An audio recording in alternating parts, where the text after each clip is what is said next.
Hey, are you not feeling well? Well, it doesn't matter. I'm just gonna do whatever. Since then, I couldn't react at all whenever I saw Thomas. I'm home. Huh? What about dinner? It felt like the shadows were speaking to me, but I couldn't understand what they were saying. Hey, both of you. Please, say something to Mom. No way. Look, we don't need you in this house. My name is Madison, a 40-year-old mother of two. My husband Thomas is 2 years older than me. We got married when I was 25. We were colleagues at the same company. We started dating about a year after joining the company. We got married after I got pregnant, and I became a housewife at Thomas's request. He said, I'll earn enough, so just focus on taking care of the house. Back then, those words felt very reassuring. Then came our son Matthew, and 2 years later, our daughter Mia. Since then, my days were filled with household chores and parenting. Because I didn't have my family or my in-laws' house nearby to rely on. Both my and my in-laws' homes are more than an hour away by plane, and I moved away for college. My mom did come to help when I gave birth, but it wasn't practical for her to stay long. Looking back, I should have visited my or my in-laws' house during those times. But back then, Thomas's words, I want you to protect our home, had deeply rooted in me. My mom used to say, come back home whenever it gets tough. I, unaware, had rejected that idea back then. Thomas is now a sales director at a mid-sized trading company, and this year, with Mia entering junior high, I started a part-time job. Because Thomas had started saying, we should send Matthew to a private high school, right? For me, it didn't matter whether it was public or private as long as Matthew wanted to go. In my upbringing, efficiency was the only option, so I didn't really understand the difference. But it seemed to matter to Thomas. You might not know this, but in the corporate world, the university you graduated from can define your career. A good university isn't something you can get into through efficiency alone. It's got to be private. I wish he had said that when Matthew was entering middle school. Ridiculous. If there's somewhere I really want to go, I'll find a good prep school myself, Matthew would say, showing me various nearby prep schools, summer courses and winter courses he found online. Mia, adoring her brother, would peek over his shoulder and ask him to tell her if he found something good. Sadly, my children are better at gathering information than I am. So as a parent, the least I can do is not to hinder their educational paths. That's why I started working part-time, not just to rely on Thomas's income, but to help with the schooling expenses. But when I discussed this, is that so? Then let them do as they like, was all Thomas said. Do you just want them to get into a good school? That's about all parents can do, right? Was his only reply. Indeed, that's true. About what parents can do, but every time he said that, I felt more and more alienated. Perhaps it's because we spend so little time together, Thomas and I. Since Mia was born, the intimacy between us had dwindled. Of course, it might be because I was always busy and tired from parenting. Sometimes, Thomas would say things like, if it's too hard, you can ask someone to help. I appreciated those words, but that only made me try to handle everything on my own even more. I've even collapsed from trying too hard. That was when I finally broke down and called my mom. She hurried over on a 1-hour flight and helped take care of me and the kids for a while. Then I told her about what Thomas said about hiring a sitter. If you're okay with that, it's fine to leave them somewhere occasionally. You've always been like this, trying to do everything by yourself until you're overwhelmed. I felt comforted by my mom stroking my head as I lay there, yet I also felt pathetic. Sure, I wanted to accomplish on my own what Thomas had told me to do no matter what, and by night I'd be so exhausted I'd fall asleep. Before I knew it, we were in a state of neglect. It struck me as odd for a married couple, and by the time I realized, an uncountable number of years had passed. I did wonder at times, why won't you help out, play with the kids sometimes? But then another part of me would quash that thought. It's because Thomas is working hard that I can always be with the kids. I'm very grateful for that, so I feel I must do my part, even if it means living a life full of missed connections. Then one day, Mia, holding her laundry, came to me and said, I'll wash mine from today. Is that okay? Mia, who'd never really helped out before, asked. It was so unexpected that I said, What's up? I'm happy and grateful you want to make your own choices, but... Mom, you've been busy lately. No, that's not it. You see, Mom, I don't like washing mine with Dad's. I remembered this child is sensitive to even the slightest change in smells, often making comments like, Dad's laundry smells weird. I hate the idea of his smell transferring. Mom, you don't wear any perfume, so keep it that way. I'd always thought lightly of it, assuming she meant the hair products I usually use, and now she's in puberty. It was common to hear that daughters start disliking their father's belongings, but the story didn't end there. Mom, I need to talk. One evening, after returning from a part-time job, Matthew was waiting for me. The serious look on his face told me this wasn't something trivial. As we moved to the living room, removing our coats, I asked, What's wrong? It's rare for you to look so serious. Yeah, it's about Dad. I was surprised. As we sat facing each other on the couch, Matthew said, Hey, Mom, how much do you know? About what? Matthew sighed lightly. I thought so. What do you mean? Mom, you need to be calm and listen to me. Mia told me Dad's having an affair. What? An affair? I never imagined hearing such a word from the mouth of my 15-year-old. Mom, you really had noticed, had you? Well, Dad's always been all about work. Mom, please, face the reality. No matter how much of a workaholic Dad is, why haven't the four of us ever gone on a family trip together? Is his company that bad? But Dad's busy being a manager now. He is now, but before that, he was a department head. You know, there are kids in my class whose parents are always busy and rarely seen. But even so, they make up for it by taking them on overseas trips during the summer. What about us? Matthew had added.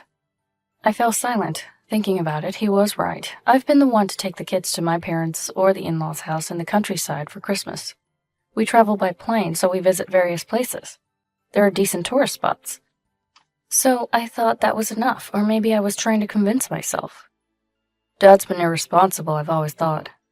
That's not fair. He's supporting our livelihood.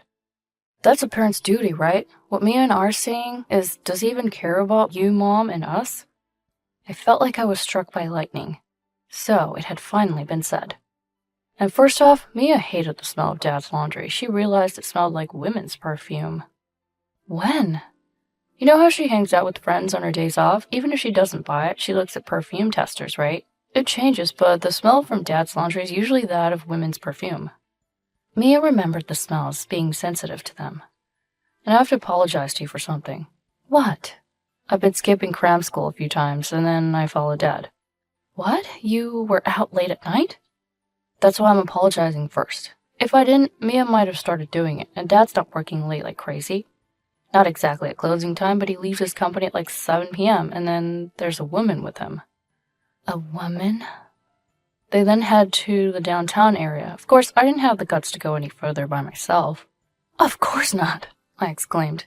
Yeah, so that's all I can say, and I wanted to apologize to you, Mom. No. I shook my head vigorously. You're not to blame, but what comes next is an adult matter. Yeah, but remember this, me and I are on your side, Mom.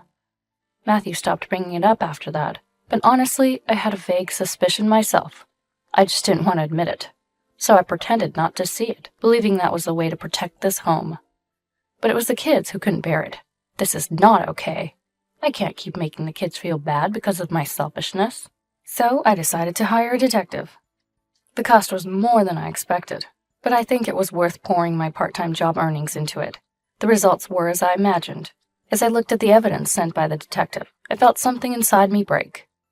What had I been maintaining this family for, and for whom? I had thought that, though Thomas doesn't come home now, someday we could spend relaxed time together as husband and wife. Mom. How long had I been zoning out? There laid the documents I was looking at on my day off from my part-time job.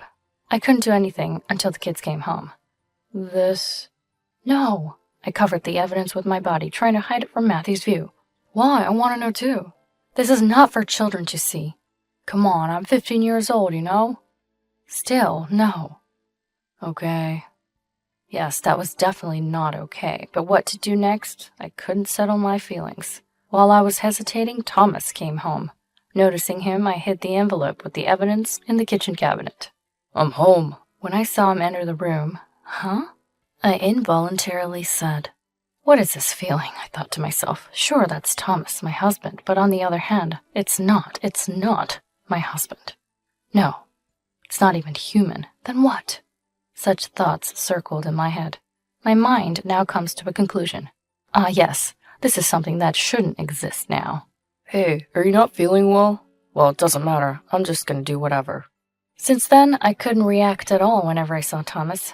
His figure gradually lost its outline, becoming just a vague shadow, so I learned about what happened after that mostly from Matthew or Mia. I unconsciously started avoiding the laundry basket with Thomas's clothes. I only made meals for 3, but it didn't immediately become a big issue, because after all, Thomas rarely came home early. However, one day, while the 3 of us were having dinner, I'm home. Huh? Where's the food? Hey, both of you, say something to Mom. No.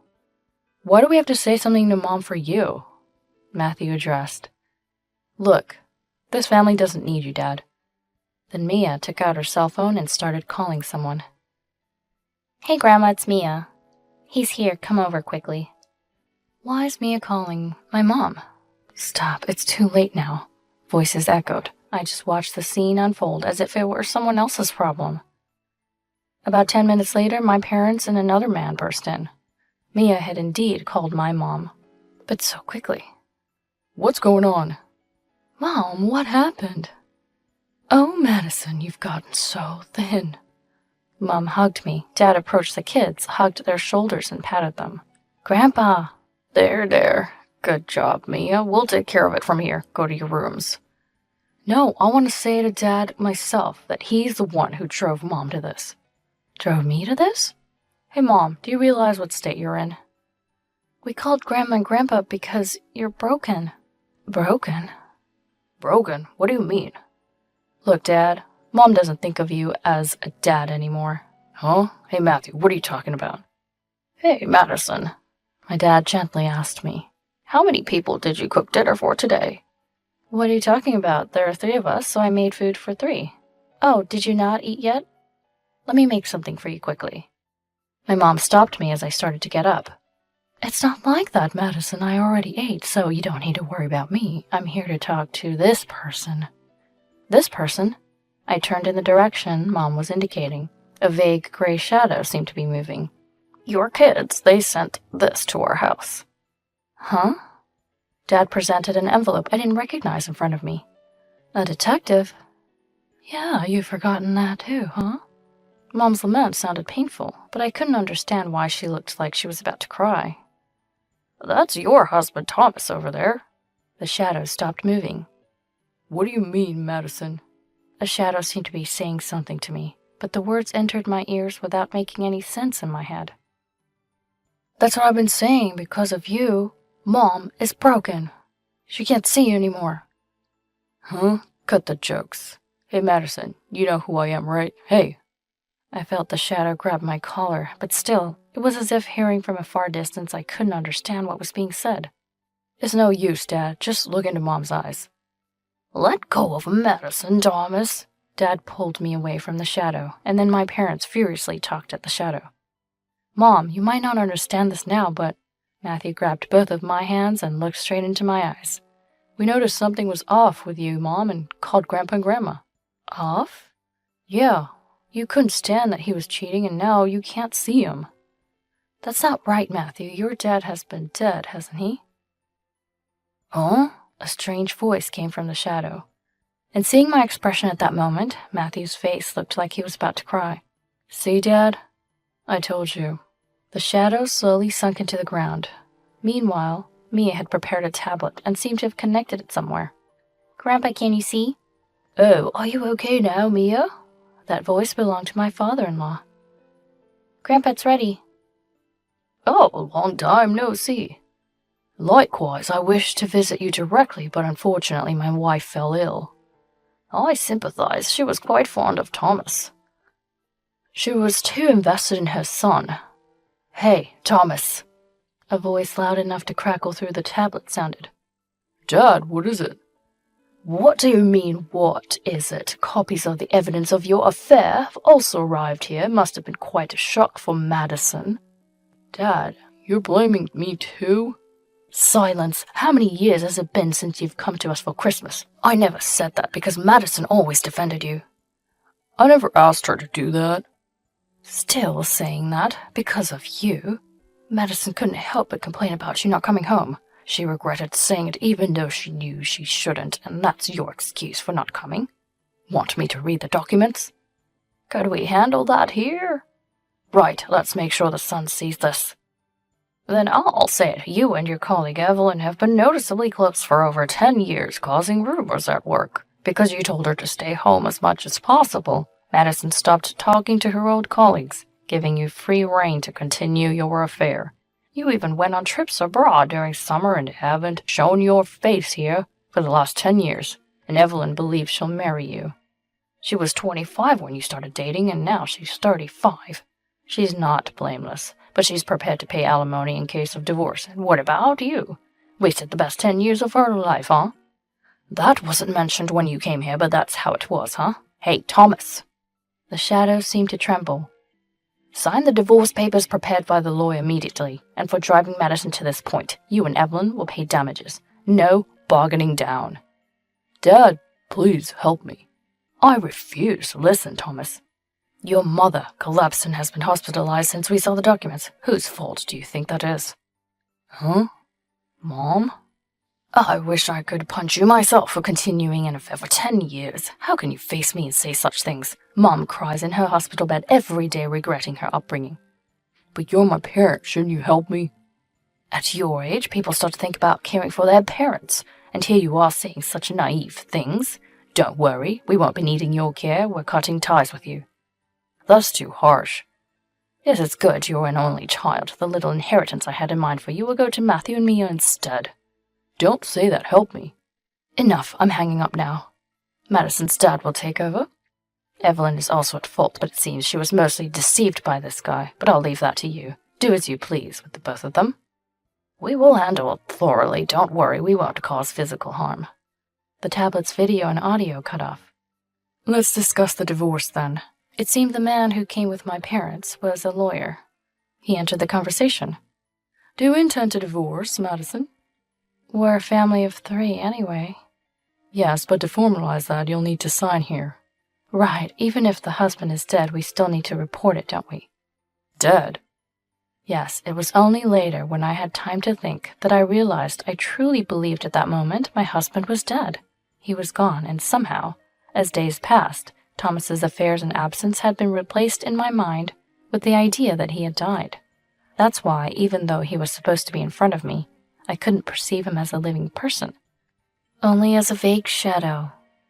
This was clarified later through counseling, so, despite the contradictions in our life, I hadn't noticed. All I thought about was protecting the life I had with my 2 children, that was all. Apparently, the decision not to bring Evelyn to the scene was made after discussions between my parents and in-laws. They probably thought it inappropriate to expose the children to Dad's mistress in person, especially Mia. Absolutely disgusting. Who was strongly against it. So the matter was left to the lawyer. Evelyn, having decided to settle matters, apologized deeply.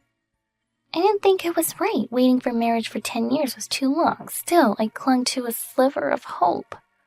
Regarding my deteriorating condition, I was always told by him that his wife was cold, but to think... It seems Thomas had always portrayed me as a cold woman who excluded him from the family to her. I thought my sympathy turned to love for him, but now I see I was merely deceived. Her voice was trembling with anger. Mr. Lawyer, I will pay the compensation to Madison fully. Moreover, I want to sue him for marital fraud. Is that possible? Do you have evidence? I recorded his words just in case such a time would come. Breaking up with him after the divorce? This incident has completely opened my eyes. I'll break up with him. She was a veteran office worker known for her reliable skills. The evidence was well organized and prepared. Her love turned into undeniable hatred towards him. Thomas ended up making an enemy of the woman he thought was on his side. Afterward, both had to leave their jobs.